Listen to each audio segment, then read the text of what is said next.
this is like a continuation of what we did in like our first part, but with just a few more of the other pathologies.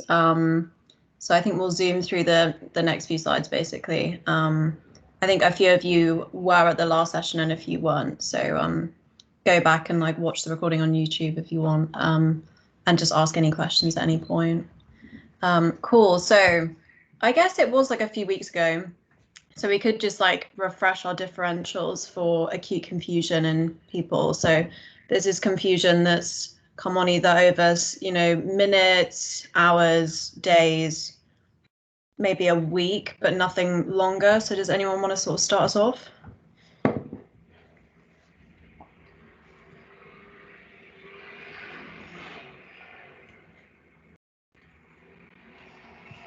And it can be like any module. Don't mind anything weird. Stuff like dementia? So people with dementia can have sort of acute lapses in their illness, usually by precipitants, but in general, dementia happens over sort of months, years. So I wouldn't really call it an acute dementia. That's the opposite of what you wanted, sorry. Acute confusion, but don't worry, but it's a good thing because often that will be what's on the clerking is like acute confusion due to dementia, and it's not. They may have that background, which can make them more prone to acute confusion, but it in itself isn't one. Oh, nice. So we've got meningitis, encephalitis. Yep, perfect. So especially in like a young person, completely off their baseline, that would be a definite differential we'd want to rule out. UTI, yep, that would be good. Lupus for autoimmune, I like it, Anish likes it. Hyponatremia, so hold that in your thought, Davina. Stroke, yep. Stroke MI, yep. And yeah, subarachnoid hemorrhage as well, so like really good. And yeah, drugs. So yeah, Jessica, it's always good to think about like what have we done, because actually it can just be us that's precipitated this, or like there's been a new change in a medication, or an overdose in a medication, or an underdose, and even in the fluids we prescribe. So really good.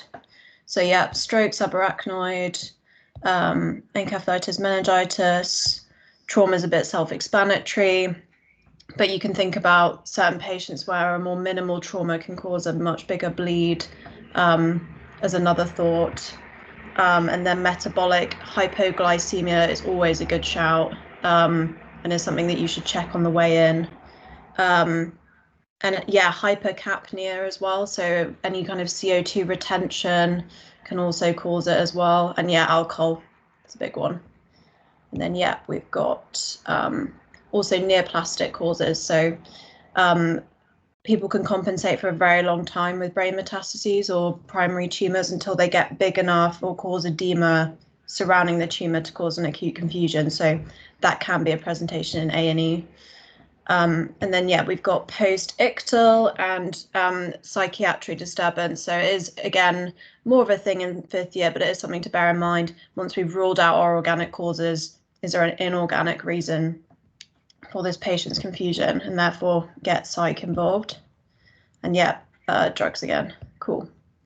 And so, yeah, I was mentioning a bit earlier about the time frame. So it's good to categorize this because it will really tell you, it will give you hints about the story. So if it's minutes to hours, we did this in the last one, so I'll zoom through it because we've got some more interesting stuff, but you're thinking vascular causes, so stroke, seizures, trauma, alcohol, drugs. And then if it's days or more, you're thinking about these more sort of like slow building pathologies, so like a meningitis over a few days, autoimmune, so they might have a prodromal illness and weight loss and fevers, and a malar rash and all that sort of stuff to do with lupus. And then nutritional as well, so some of these deficiencies build up over time, so it's good to take a bit of a history with those. Cool. So on to our first case. So we have a 48-year-old man who presents confused with a broad-based gait and unusual eye movements. So this is like a very classic presentation in SBAs, but in real life they might only show a few of the features. So he is unable to give a coherent history. on examination, he has Palmar erythema, is tachycardic, and has multiple spider nevi. So aside from the first bit of the presentation, if someone comes in with Palmar erythema and multiple spider nevi, what organ are you thinking about? That's the problem.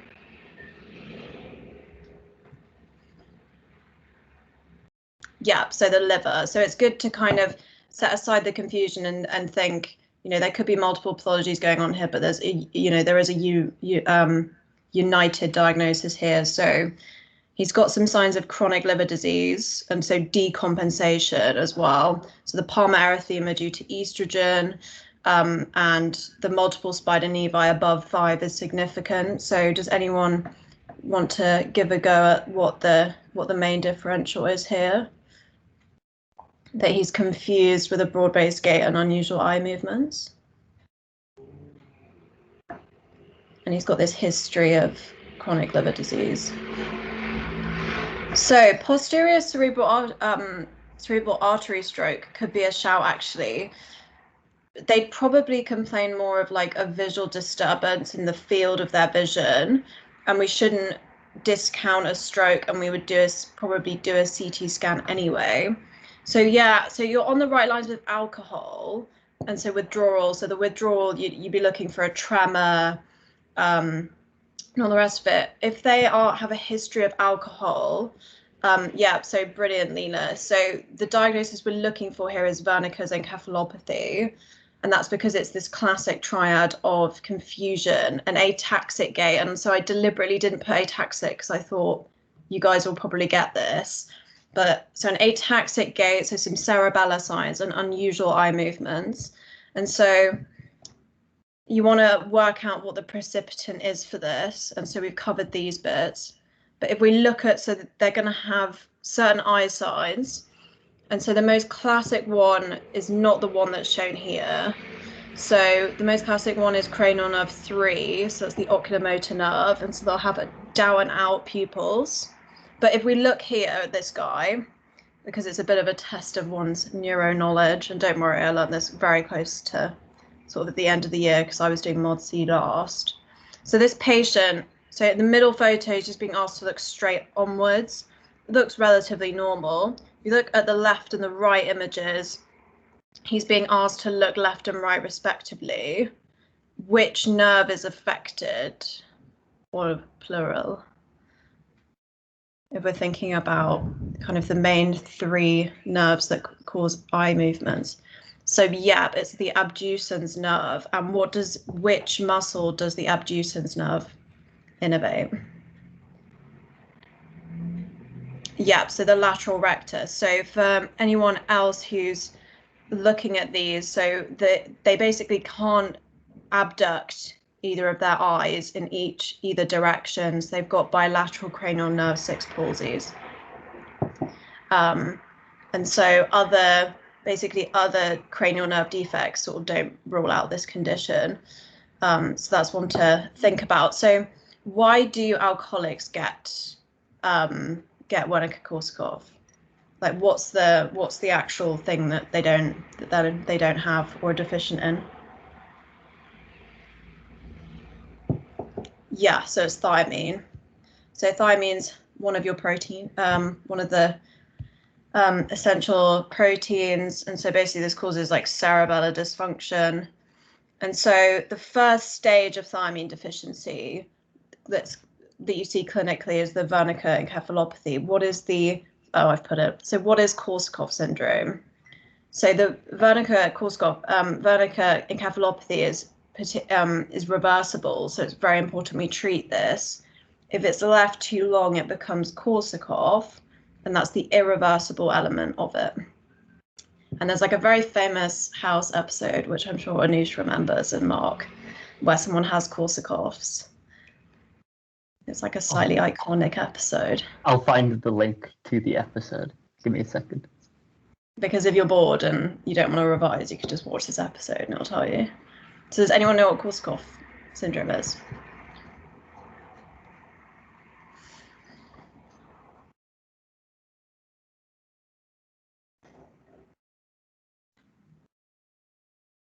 Yeah, so they confabulate. So that means that, and as it's shown in this house episode, they essentially seem like they're fluently able to remember things, but they're actually making things up, but they don't have the awareness that they're doing it. So in this episode, they see a picture of a boat in the room and they basically give this very detailed kind of history about, you know, them being on a ship and all the rest of it. So that's basically what they start doing. And once they get to that point, there's kind of no return. And so the other elements of thiamine deficiency are that they can get cardiovascular disease. So they get this dilated cardiomyopathy, and that's like the wet bit. So imagine the kind of bit with the blood. And then the dry bit of this disorder is the CNS abnormalities. And to be honest, they don't really call it beriberi as much anymore. Like Wernicke-Korsakoff is a more kind of common term that you will have come across in med school, but just to remember that they get cardiovascular complications of this as well.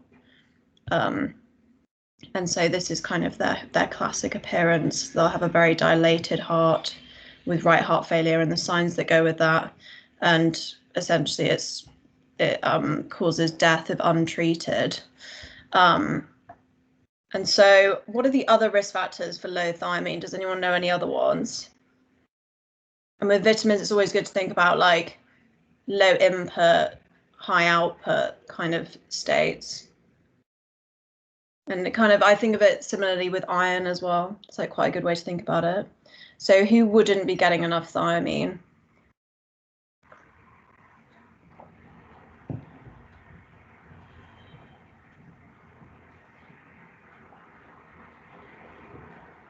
Yeah, so diet. So anyone who has anorexia nervosa or another long-term eating disorder can be at risk of this. And it's a bit of a fifth year topic, but also pregnant women with hyperemesis gravidarum. So essentially like intractable vomiting of pregnancy. They end up not being able to keep any food down. And so they're at risk of it. So if they come in with it, they'll give them some treatment as well, some thiamine.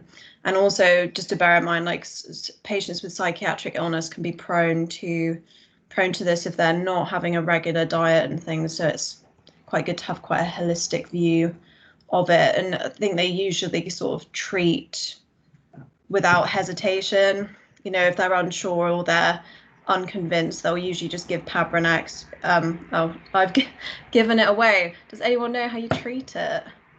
Or what the kind of SBA answer would be? So like how much Pabranex would you give them?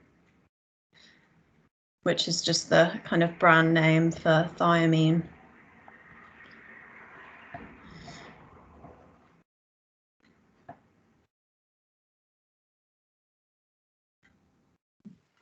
Also, what would you prescribe it as? Because obviously you're not allowed to use brand names. So have a guess.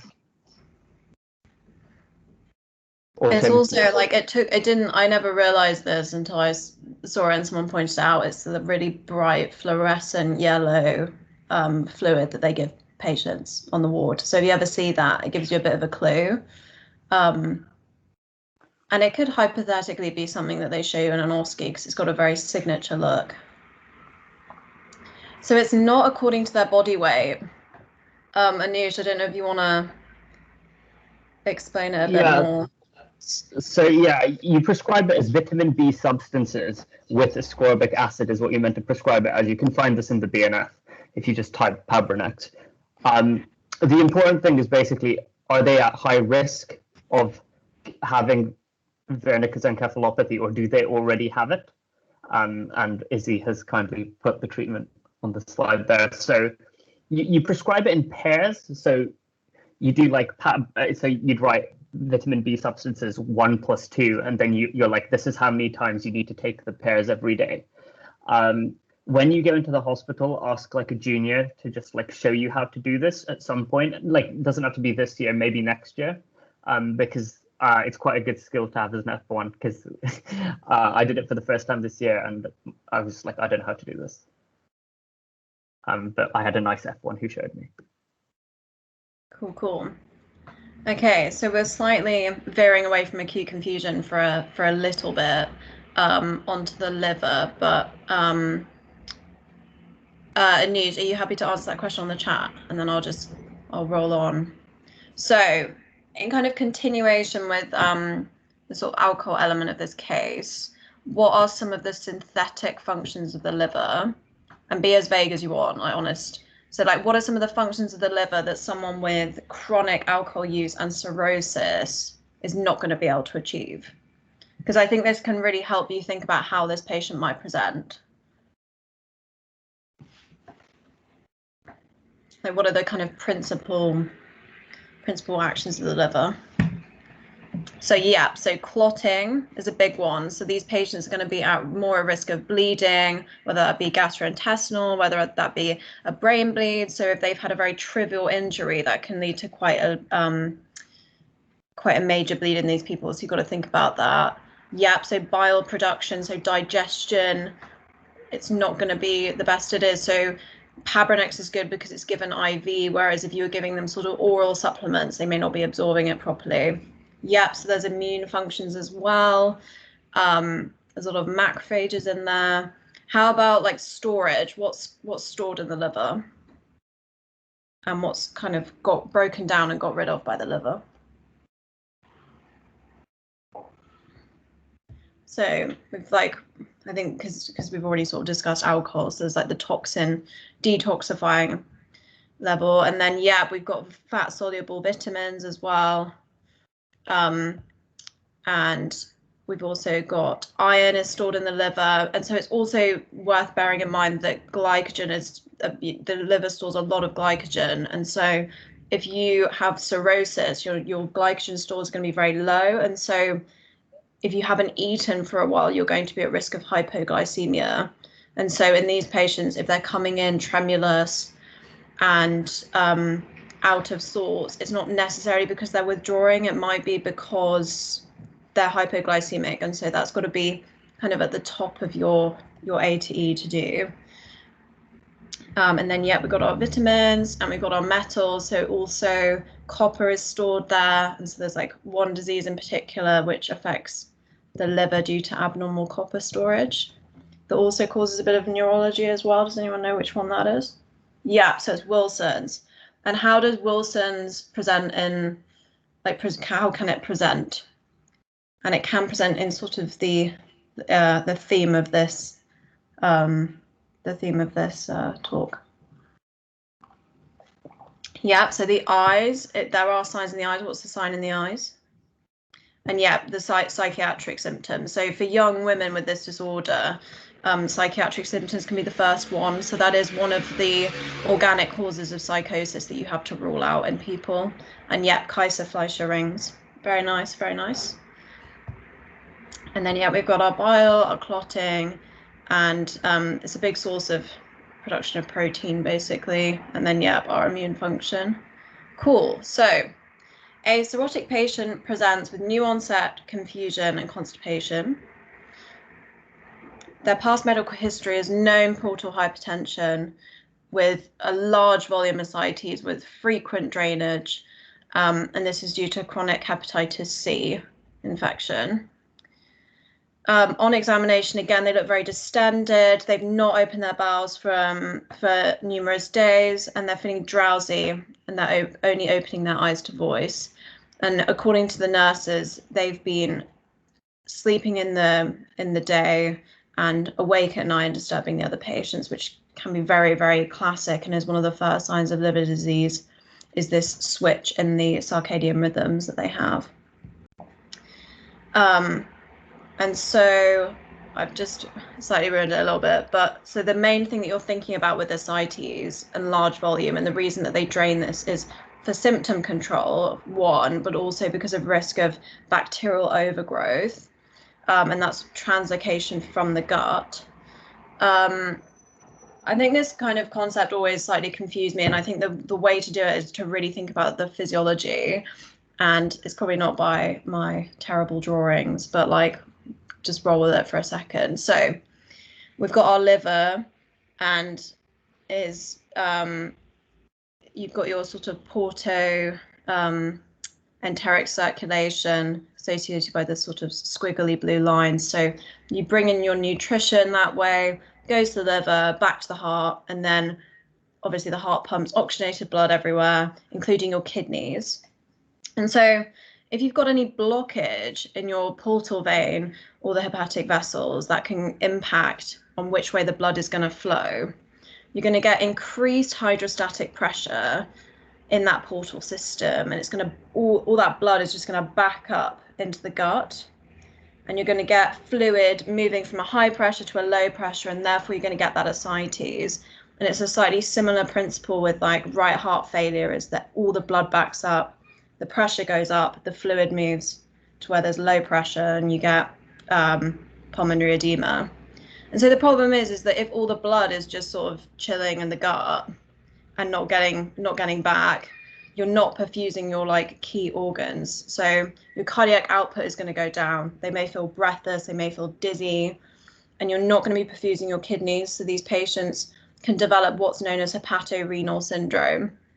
That is a very simplified version of it, but something that I didn't quite appreciate until later on in 4th year. And so it can be a bit of a balancing act with these patients that essentially like the fluid is all in the wrong place. And so when you're trying to fluid resuscitate these patients, you can kind of make the ascites worse. And so drains are often put in to help these patients. Cool. So with these patients, you have to think about the reason for their confusion, and there are numerous ones.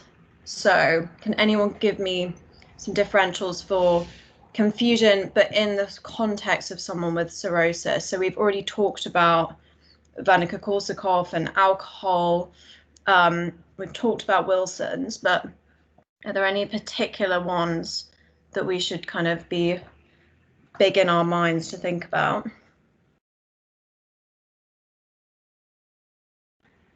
Yep, so spontaneous bacterial overgrowth, yep, so that's a big one, and that is basically huge sepsis. They're basically just sitting with a huge amount of bacteria in that ascites, and that needs to be kind of sorted out with systemic antibiotics.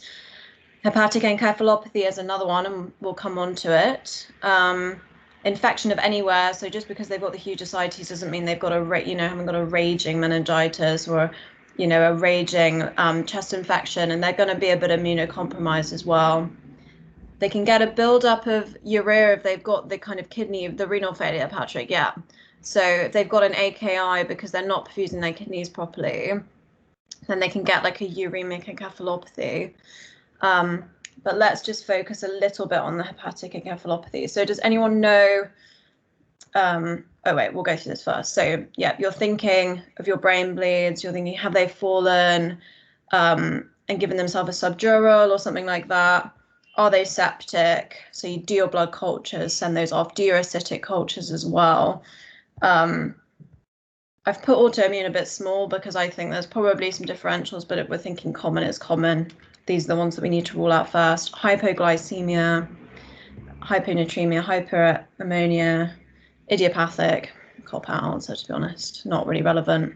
And then like neoplasia, so cirrhotic patients can go on to develop cancer. So there's always a thought about whether there's an underlying malignancy driving a kind of multifactorial event. And then, yeah, we've said Wilson's before. And so you'd sort of, I think in an exam, you'd say, actually, we should get an acidic tap, and it can literally look like this, which is not particularly delightful. Cool. So hepatic encephalopathy is simplistically caused by hyperammonia, but some hepatologists might tell me off. But for our learning, it's high levels of ammonia, which is the byproduct of what in particular? Like what in particular in your body causes the production of ammonia? Yeah, so protein. So anything that causes more protein breakdown and amino acids is going to up your ammonia. So what would be some kind of precipitating events where you'd get a lot of protein and a lot of breakdown?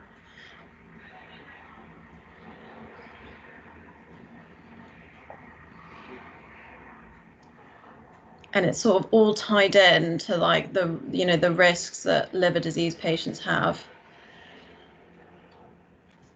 So what would cause you to digest a lot of protein that's not like, you know, going to like a lovely German meat market and eating loads at Christmas? So bleeds. So if you have a, you know, a gastric ulcer and we know that they're hypocoagulable, they're going to be bleeding, digesting, and just producing all this ammonia. So in these patients, if they have this onset, you'd be wondering, is there another, you know, is there another precipitating event that's caused this? So good, yeah. Or yeah, upper GI bleed, so the varices that they have as well. Good. So yeah, protein intake from anywhere basically. And then yeah, rhabdomyolysis as well. So if they've been on the floor for 4 days, that would also do it. All that release of myoglobin. Principally, what does which organ does rhabdomyolysis sort of knacker first? Like why does it kill people? Yeah, so the kidneys. So all that myoglobin just gets stuck in the kidneys. And so rehydration is a big part of that, and stopping any nephrotoxic drugs. So back to hepatic encephalopathy. So it's a diagnosis of exclusion based on the fact that you need to rule out sepsis first. You need to rule out those other causes. It is an indication for a liver transplant, but often these patients can have other comorbidities by this time, but it is definitely something. There's kind of 3 precipitants. So what would be a common cause of acute liver disease? So if someone came in with like an acute hepatitis, what are the causes?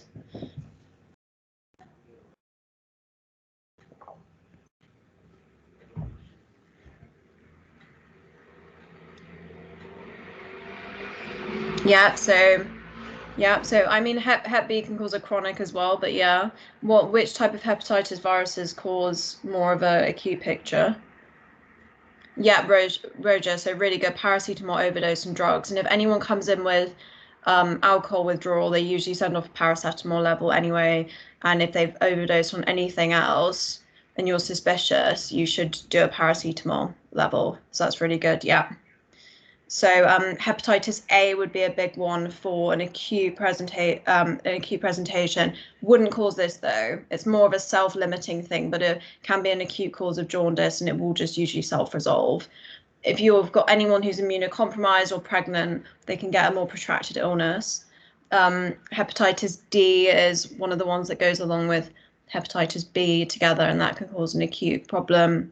And for SBAs in life, hepatitis E is only usually a problem for pregnant women, but that can cause death. So that's another one that can cause an acute hepatitis with that. So basically toxins and infections are your big ones, but you can also think about autoimmune as well. Autoimmune hepatitis can present quite acutely, but that's obviously sort of lower down in your differential, but one to think about.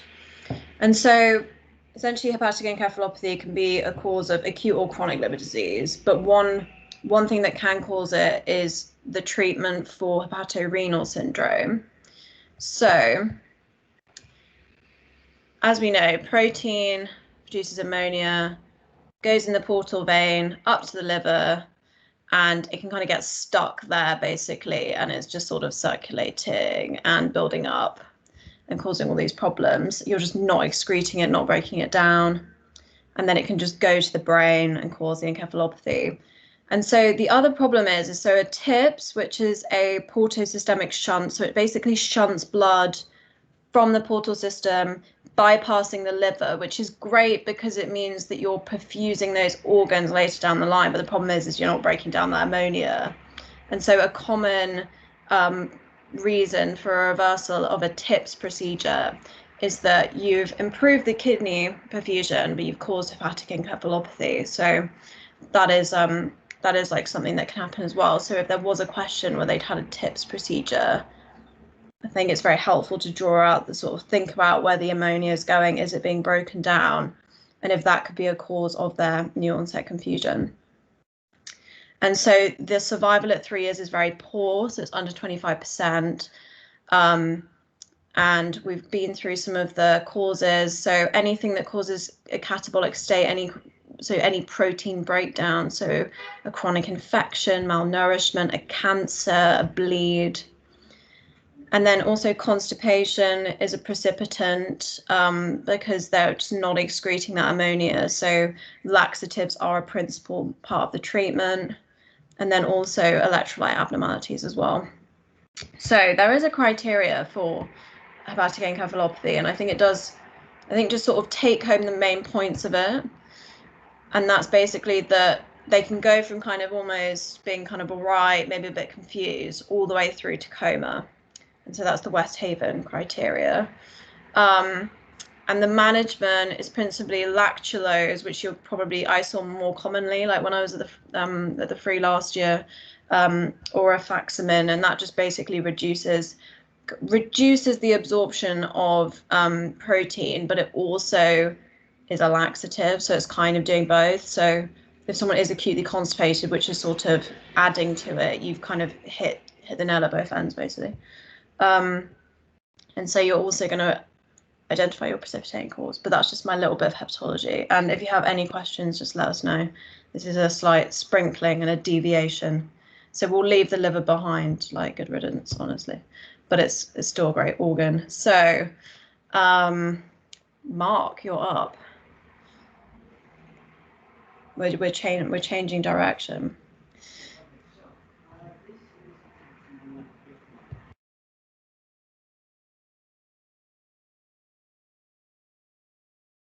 This is something you see more in fifth year because you do gerontology in fifth year, but it's still a good example of something that you would see in general medicine anyway. So this 84-year gentleman visits you in ambulatory care. He's been referred in by his GP after his carer reported he's been confused for the past few days. The history you get from him is very poor. However, carer says he's been confused and irritable for 2 days, rarely getting out of his chair, but is very wobbly, and she's very concerned about that. He has a past medical history of hypertension, depression, and osteoarthritis. He's on mirtazapine, ramipril, indapamide, and ibuprofen gel. Examination is grossly normal. At this point with the history, what investigations are you considering? To make it even quicker, what bloods are you considering to do? Very good. Yeah, I would do a BM at the bedside. I wouldn't send off glucose in his as a blood, but I would do a BM at the bedside because you could consider hypoglycemia. Electrolytes, yeah, very good. So you do U's and E's. FBC, yeah, it could be anemic, and that's why he's feeling wobbly on his feet because he could be faint. Is there anything else? Anything else I can think off the top of my head? Yeah, I would do a urine dip as well as at the bedside. I think that's a very, very good idea. Can we talk briefly about urine dips in the elderly as a quick segue? Yeah. So this is kind of like a contentious topic, actually, because above the age of like 70 or so, most people have like a positive urine dip. Like they'll have leukocytes and nitrites, even though they don't have the symptoms of a UTI. So it's important to just remember to not treat those people as if they have a UTI unless they're reporting symptoms.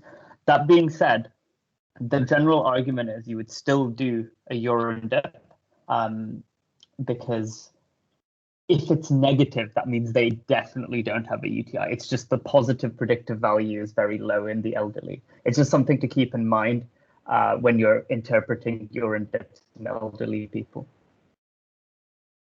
Good. Okay. Yeah, and yeah, BP because this could be postural hypotension. As I've mentioned, he's been sitting down, he's standing up. Yeah, fine. The fact that he's afebrile and his obs are stable points to it being something else. And then, so you've given me the investigations that you might do based on his grossly normal examinations. What do you think is causing? What could be the cause? So you're right in saying glucose could be the cause, but he's not diabetic. So yeah, hyponatremia I think is a reasonable point, and you would be right in saying that because it is hyponatremia that I'm going to talk about next. The main thing to take note is he's elderly. They're at high risk of getting hyponatremia. It's a subacute onset or an acute onset. He's very wobbly because hyponatremia is something you should be considering in causes of falls in the elderly, but it also causes confusion, irritability, nausea, and vomiting as well. Most of the time, it's picked up on routine use, and he's done at the GP, and they refer in to be seen by you because it's quite low, or they come in confused after a fall. The other things in the history is that he's on mirtazapine and indapamide, 2 drugs which cause hyponatremia. What is mirtazapine? Does anyone know?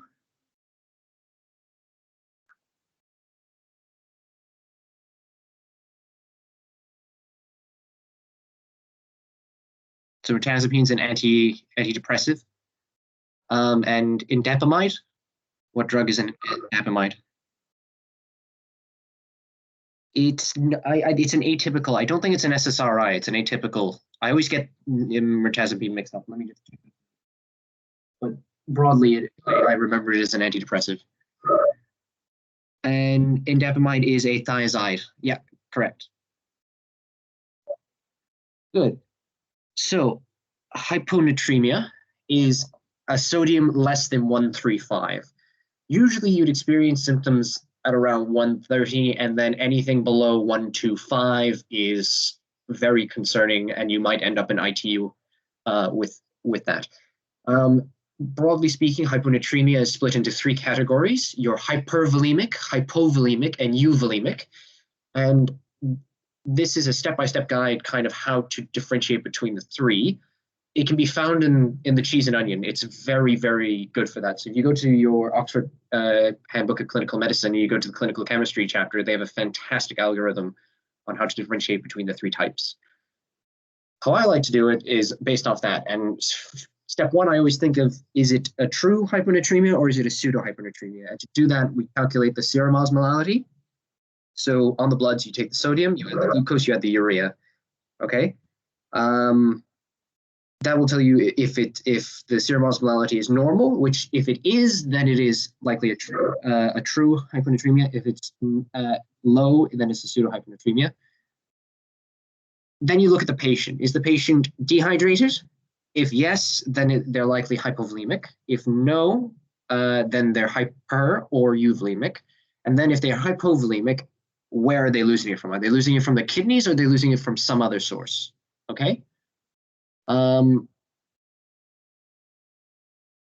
If they're not dehydrated, then are they edematous? Are they fluid overloaded? Because if they are, then it's hypervolemic causes, and if they're not, it's euvolemic causes. And then if they're euvolemic, look at the urine osmolality. That helps you to tell whether it's SIADH from other causes. Very quickly, because it is an important thing that you guys need to be able to do in terms of assessing fluid status. How do you assess fluid status? Take me from base of the bed all the way to the end. If you're asked by your senior to go and assess someone's fluid status, how would you do it?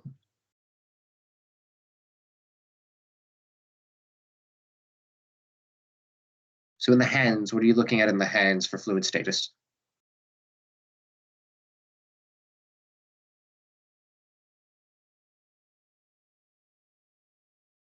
Yeah, capillary refill, peripheral edema, usually in the lower limbs. Raised or depressed JVP, yes, very good. Skin turgor, yeah, you check the BP, correct. What is a very neglected part of the body at the moment because of COVID? Mucous membranes, fantastic. So you open their mouth and you take a look inside. Yeah, listen to the lungs. If they're fluid overloaded, then they've got fluid on the lungs. If they've got fluid on the lungs and they've got leg edema, then they might also have it where else? Izzy just talked about it, especially chronic liver disease. Yeah, they might have sacral edema. They might also have it in the abdomen, so they might have ascites.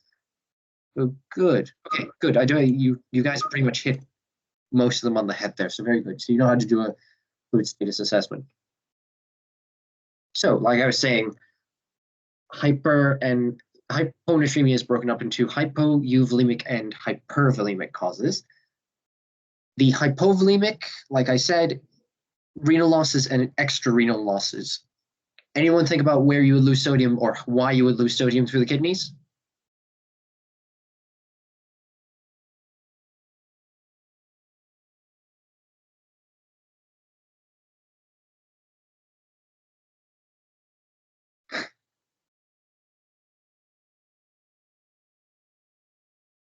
Diuretics, so diuretic excess.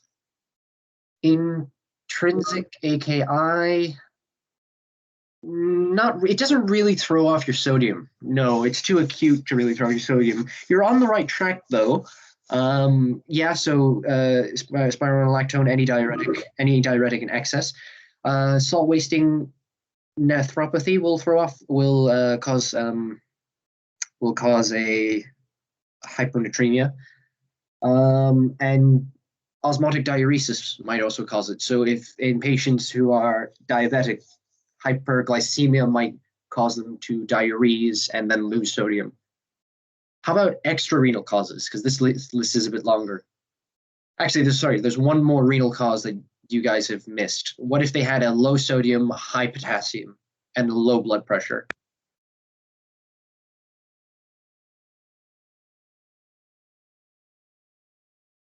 Addison's fantastic. Good. Very good. Okay. Extrarenal losses. If you're not losing it through your kidneys, where are you losing it? GI, fantastic. So yeah, you're either going to throw it out or you're going to pass it into the toilet. Burns, very good. If you have severe burns, you'll lose a lot of fluid and lose a lot of salt as well. Third spacing, correct.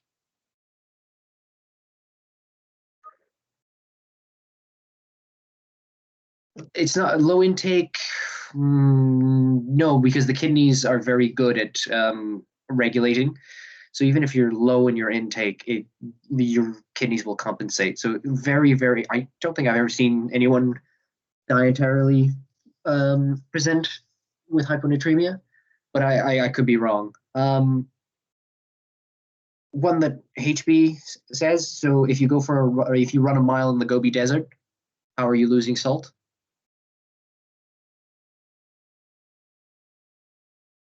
Fantastic, sweat. Good. So yeah. So salt wasting nephropathy, diuretics, and renal tubular acidosis, burns, GI losses, third spacing, and GI tumors. So rectus villus adenomas will also cause hyponatremia. Good. Euvolemic causes. So I've mentioned one, which is SIADH. Anyone want to tell me other causes of euvolemic hyponatremia? All the endo causes. That's not very specific, Jessica. Diabetes insipidus. Diabetes insipidus is not a cause of hyponatremia. It's a cause of hypernatremia.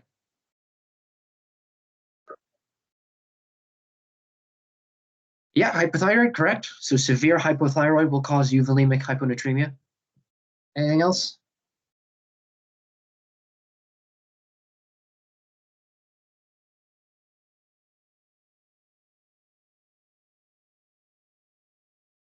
SIADH, yeah. So as we mentioned, SIADH. And drugs will also cause SIADH as well. So that's some of the mechanisms. Hypothyroidism, mineralocorticoid deficiency, drugs, and a tea and toast diet. Hypervolemic is your nephrotic syndrome, your liver failure, and your heart failure. And then your pseudohyponatremias, beer drinkers potomania, so alcohol, hyperlipidemia, hyperglycemia, and paraproteinemia. These tend to be, so I forgot to throw in the picture that describes it, but basically they expand your serum volume, but actually don't change your sodium. It just on the way that it's centrifuge, it doesn't see that the volume has been expanded because of alcohol, lipids, or protein. So your sodium is normal, but it looks a lot smaller because the total volume has been expanded. And the sodium is not soluble in the excess volume, like lipids or glucose, because those are fat soluble. So SiADH. Anyone know what SiADH is? So at the step 1 of the algorithm. Hold on. Never mind. Step 1 of the algorithm. So first things first, you look at the serum osmolality. Okay. Okay. I mean, you would suspect. I mean, the easiest way to do it is if you look at the serum osmolality. If the serum osmolality is normal, then you're likely dealing with a true hyponatremia. If the serum osmolality is low, then you're dealing with a pseudo-hyponatremia. And then you can figure it out from there. So then you would look at the patient's lipids, or if there's anything else, you would do total plasma proteins, or you would order glucose as well.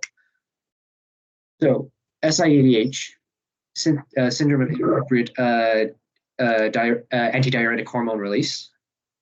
Does anyone know what this is? I mean, the clue's in the name.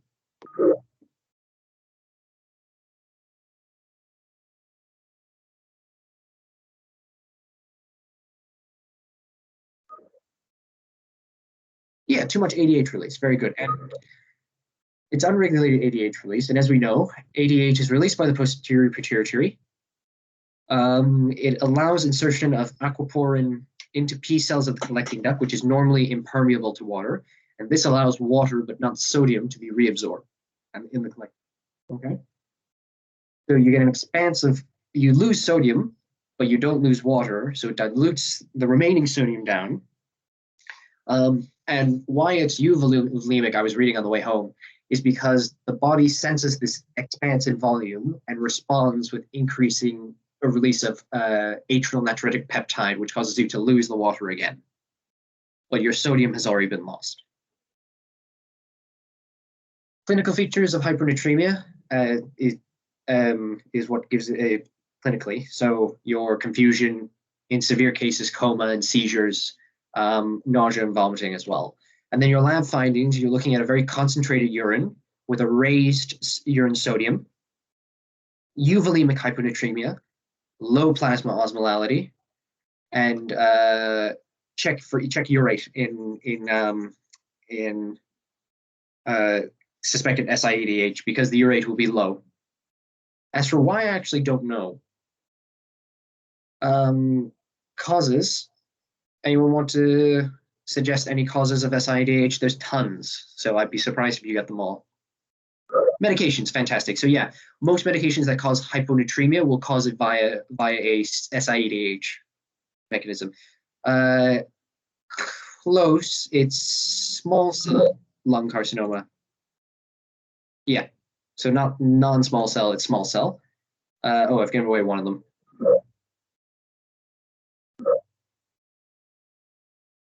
Pituitary trauma, yeah. So any cranial trauma will cause SiADH. Yeah, any cranial trauma. Post-cranial surgery as well. Bleeds, so subarachnoid hemorrhages. That's usually the question that you'll get in SBAs. Infections, I've said, HIV, TB, aspergillosis.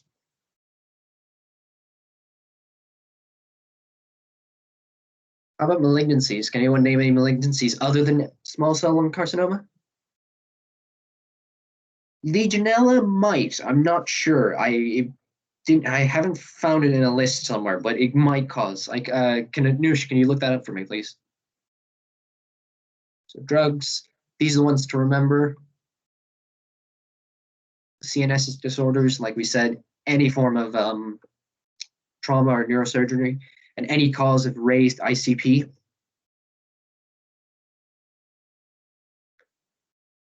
Malignancies. Yep. I have a fun question. Yeah. Why do patients on ITU with COVID have low sodiums? You might not know the answer to this, Mark. I But does anyone know the answer? definitely don't know the answer to that.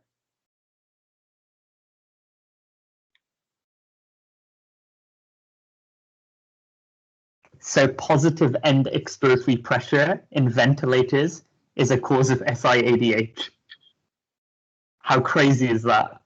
Honestly, anything causes SIADH. It's just nuts. That's nuts.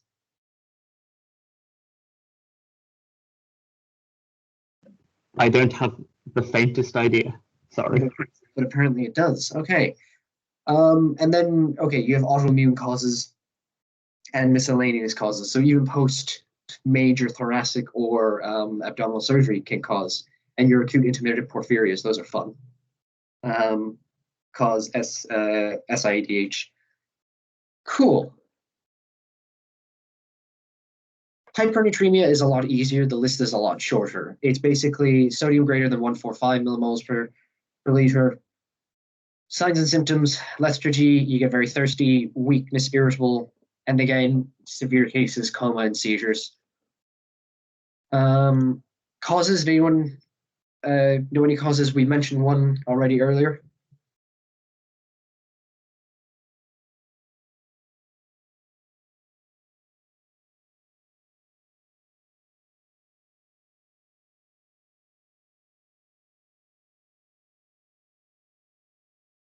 Yep, diabetes insipidus, well done.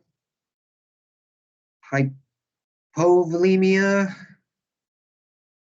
If you're losing water relative to sodium, yes, I will give you that. Yep, cons.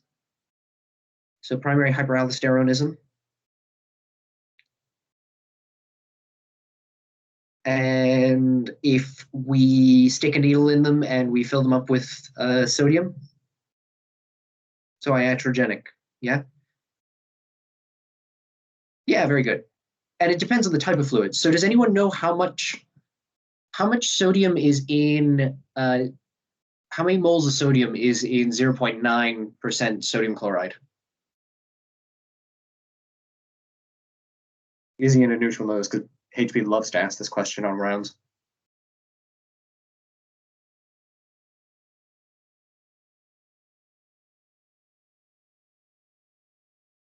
Yeah, it's 154, approximately 154. And 154 millimoles, and then by equal parts chloride, 154. And then in Hartmann's,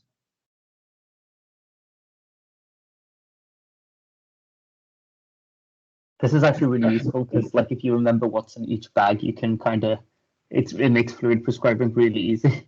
yeah, it's a lot closer to physiological. So it's about 131, I think, if I remember right. I'll just double check that for you. But it's a lot less. Okay, good. Izzy, do you want to move back on to seizures, or do you think we have enough time? I feel like we could do an intro. We could do an intro to seizures, and then we could see how we do, because I think this one's a bit tied in. So an 18-year-old woman was brought in by ambulance to A&E. She's had a witness seizure by her mother in their house. It's the first time this has ever happened, and the seizure lasted for 5 minutes. What additional questions would you like to know? You're doing a seizure history. Yeah, so pre-seizure, yeah. So like, yeah, was there any trauma? Was she complaining of any sensory disturbance? They can get sort of flashing lights, they can get strange smells, depending on where it's located, they can get kind of agitation, that sort of stuff. During the seizure, yeah, was it tonic-clonic? Like which parts were moving, which, was there movement, was there not? Was there lip smacking, tongue biting? So yeah, so lateral tongue biting is incredibly specific for tonic-clonic seizures. And yeah, loss of bowel and bladder control as well. Yeah, fantastic. Oh, let me just take control again. Cool. So she had a generalized tonic-clonic seizure, is kind of what you're thinking. She had a loss of consciousness. and she had this post-seizure confusional state where she was unaware of where she was for a few minutes, and she was very agitated, and that's quite common for them, is to be a bit agitated. So I think you definitely do have to sort of give them that a bit, to be honest, because they will just be agitated. And she has hit her head, basically. And then you would, what else would you, actually, you haven't put it, what else in the history, if you were delving deep with the mum, if the mum sort of calmed down and had a cup of tea, what would you be thinking? What would you ask her?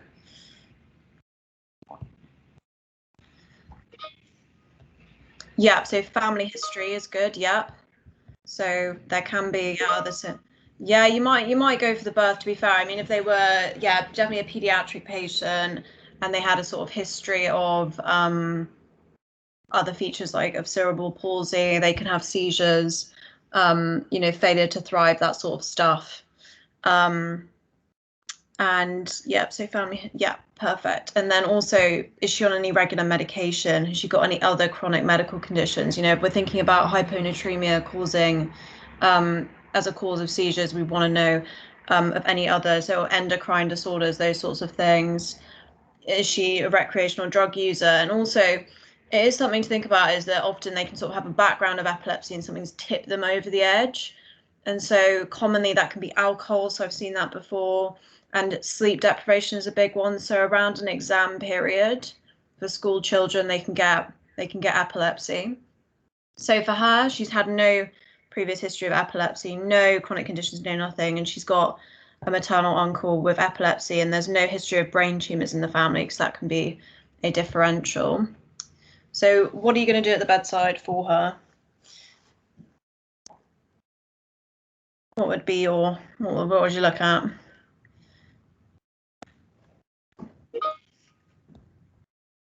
Yep, so why would you do an ECG? I mean, it's like, it's definitely a shout, 100%, but what are you looking for in particular?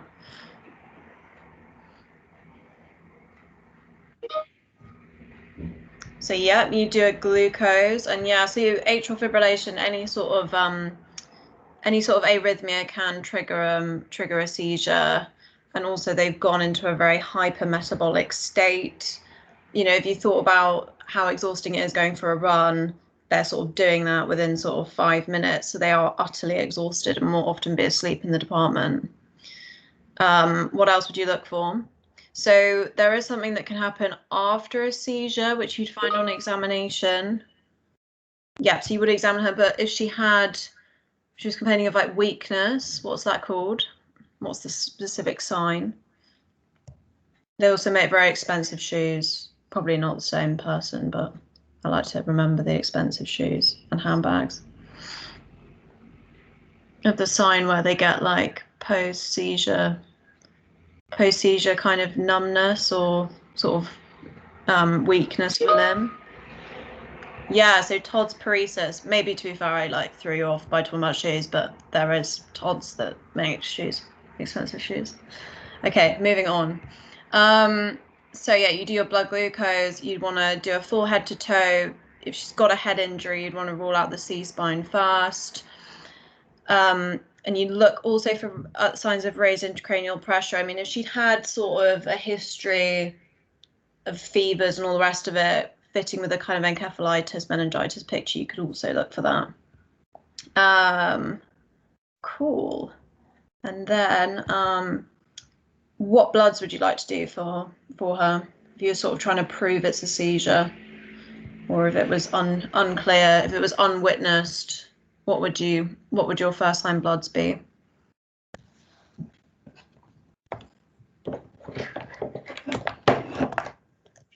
So yeah, tox screen would be a shout. Just because her mother says she doesn't take drugs, it doesn't mean that she doesn't.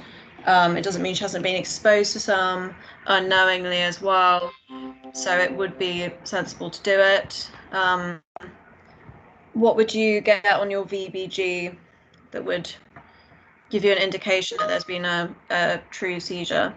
Yeah, lactate, so perfect. So basically, if you're contracting your muscles all the time, you're switching from your aerobic respiration to your anaerobic respiration, you're producing that lactate. So they may have a metabolic acidosis, a high lactate, and they might have, might be sort of hyperventilating as well to compensate. So you'd also do just your general things, to be honest, your FBC, use and ease to look at electrolyte abnormalities, CRP in case there's an infection, but it'll probably be raised anyway because she's had tonic-clonic seizures. Prolactin also goes up. Don't know why, but it goes up in, there's probably a reason, but it goes up in true seizures. So that can be a good one to check as well. And if there had been an infective etiology, you would have sent that off as well. And then you would do a CT scan if you were concerned about basically a head injury or a brain tumor, or a bleed, so like a stroke presenting as a seizure. But often if it's a sort of young adult and they're very sure it's epilepsy, they can just do an outpatient MRI if they've done their period of observation and are fine and don't have any focal neurological deficit. And so the kind of main, I think, like vitamin D, like whatever, like you could fill out, but the kind of bread and butter ones is your idiopathic, so epilepsy that's probably down to a combo of genetic and environmental causes, drugs, malignancy, and infection or autoimmune disease. Cool. So let's pretend that like she's still seizing, and you've got her in status epilepticus. Can someone give me a definition of status epilepticus? Because we'll finish up on the management of this. I think this will be like a nice little end, and then we'll do another session on sort of the other types of seizures. Yeah, so it's 5 minutes of uninterrupted seizure activity. So 5 minutes of a single seizure, or it's 2 or more, but they never recover. So they could give you a scenario of someone that seized for a minute, never regained consciousness, and then seized 4 minutes later. So it can also be that. So Patrick, you're right in that there was this old definition of 30 minutes, but it's changed now because we're much more switched on about starting these medications early, because as you know, like the brain is completely reliant on aerobic respiration, and if they are seizing, they're not going to be perfusing their brain, and they're at risk of hypoxic brain injury. So that would be why we're focusing on that. So this girl, she's seizing in the department. What is your first step? And what is your first step in SBAs all the time?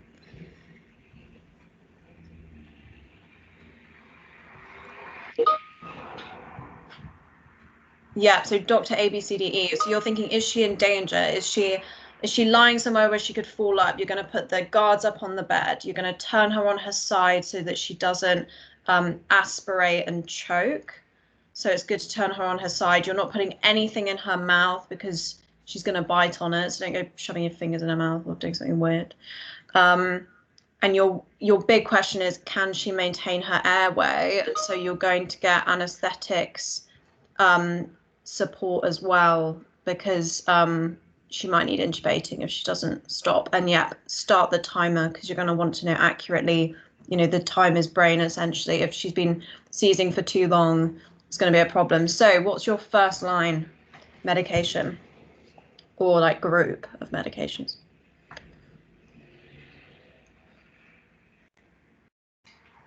To stop a seizure.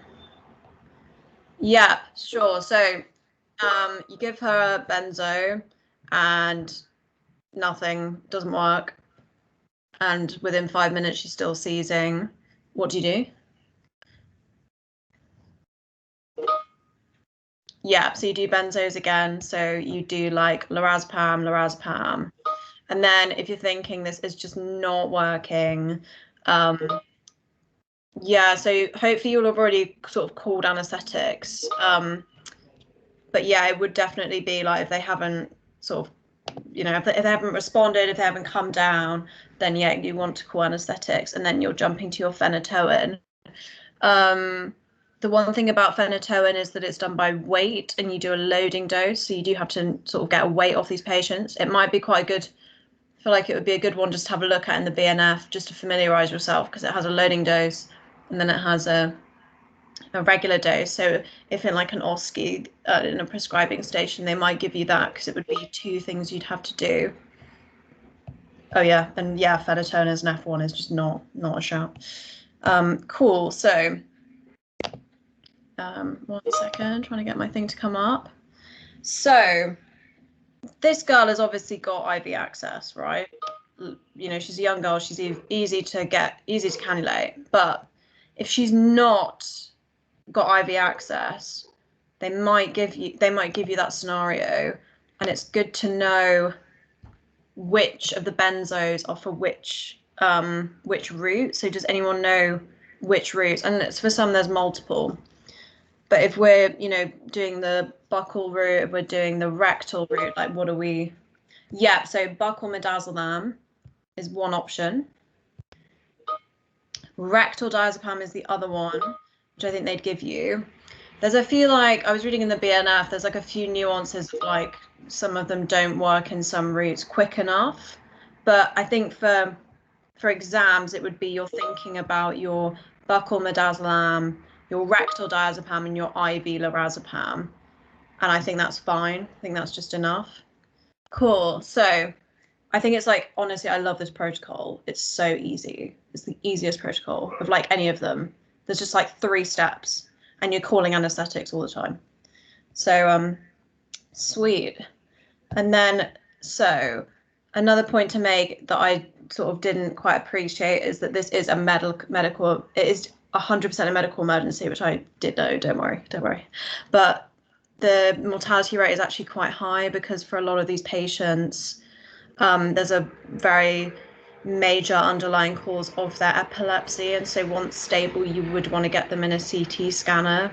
If it's a very intractable seizure that hasn't stopped, it's because that could indicate a tumor, a stroke, or serious trauma.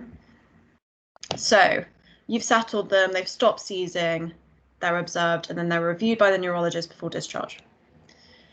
So she's diagnosed with like standard epilepsy, and we'll finish on this slide, and we'll go over the other treatments for the other types. But what would be your like first line anti-epileptic? Actually, first line anti-epileptic for tonic-clonic seizures in a patient. Yeah, good. So it's sodium valproate is the top one.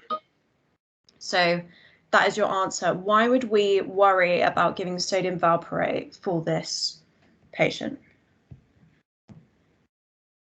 And therefore we might use another agent. And it's a simple reason. Yeah, so it's a teratogen. She's a girl of childbearing age. So you would either heavily counsel, give her sodium valproate, but also cover her with contraception. But there's another agent. So what's the other agent that we would kind of prefer? So if she was like, no, I don't want contraception. Yeah. So it's lamotrigine.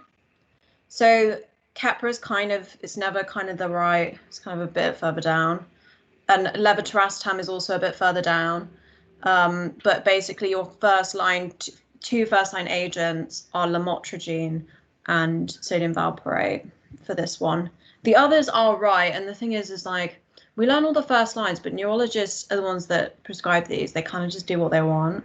And I think it's very personalized for the patient. And it's which side effects are also acceptable to the patient. Like phenytoin causes coarsening of the facial features in women, well, in people. And so women often wouldn't want to take that, which is fair enough. Okay, so we'd give her lamotrigine. And we've said about lactate. So there's also a few associated side effects with these drugs, and we'll just finish on this because you guys have done literally so well, and it's 7:10 and you should get some dinner. But what is the main major side effect of lamotrigine? Because lamotrigine is literally great, like it's so good. It also acts as a bit of a mood stabilizer, and epileptics also commonly have depression as well, and there's probably some interesting inflammatory mechanism for that. But what is the main, and it's bad, and it's dermatological. Yeah, so it's Stevens-Johnson syndrome. So, you know, everyone else is great, seizure-free, happy, or they just need a bit of a second line as well. So it is a bit of a, you know, trial and error sometimes, but they can, yeah, the Stevens-Johnson is the top one for lamotrigine. So, but it's not very predictable, but it's obviously a life-threatening dermatological condition. So yeah, that is, so we've not done everything, and I think we should stick to the hour because I think that is preferable for you guys. And we've covered a bit of liver, a bit of electrolytes, and a bit of neurology, and I think that's just a lot. So we'll do the other types of seizures another time, and they're in a very nice SBA format. So we can do that. So yeah, fill out our feedback. If you want to review any of the other lectures and the acute confusion part 1.